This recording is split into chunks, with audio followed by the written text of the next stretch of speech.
Microsoft's biggest announcement at E3 involved Project Scarlett, the next generation of the Xbox family of consoles. We got some important details, and while we still don't know all that much in terms of features, they emphasized raw power a lot. Like, a lot. And I'm not gonna say there's anything wrong with that, but if you look a little closer, you'll realize things aren't as great as they seem. Welcome to VG Chat.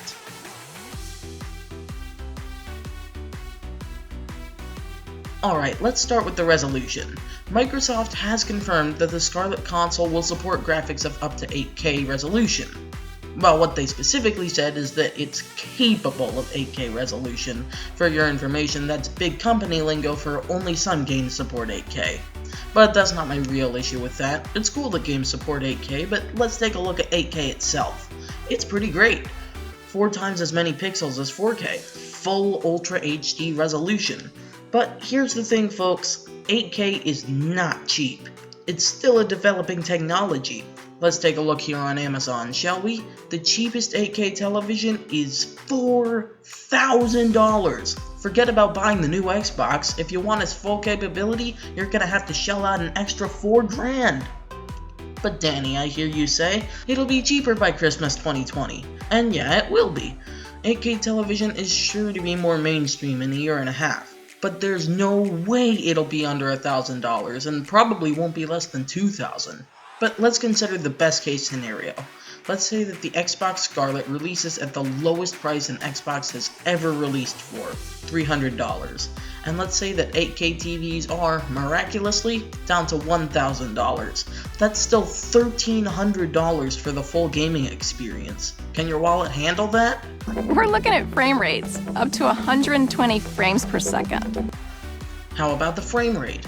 Similar to 8K, not all games will support 120 frames per second, I guarantee that. And I can't speak for you about whether you have a 120Hz TV, because I'm sure some of you do, but not everybody does. So if your TV can't show 120 frames every second, throw a different one in your shopping cart. Also, I don't really care about the differences in frame rates. For example, here's 20 seconds of the Brawlout trailer. Part is in 25 frames per second, and part is in 50 frames per second. Watch it and leave a comment that says which comes first and how long each part lasts.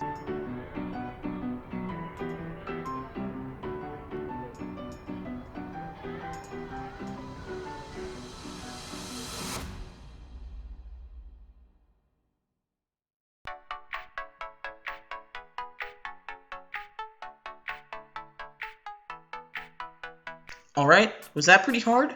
Yeah, because the frame rate difference doesn't matter all that much. I'm sure some of you have better eyesight than me and were able to see it, but not all of you. I definitely find a higher frame rate more useful than a higher resolution, but 60 frames per second is enough for me. It's not important after that. We've created a new generation of SSDs. We're actually using the SSD as virtual RAM. Okay, so they made an SSD, a new generation of SSDs that can be used as virtual RAM. If you didn't know, SSD stands for Solid State Drive, and RAM stands for Random Access Memory. An SSD is basically a better hard drive. They're lighter, more durable, can hold more data, don't have moving parts, etc. Better. RAM is basically how fast your computer can pull things out of memory. This is important for improving loading times for games and can allow for a faster frame rate. But here's the thing, none of this is new! They tell it to you like it is, but SSDs have been around a long time.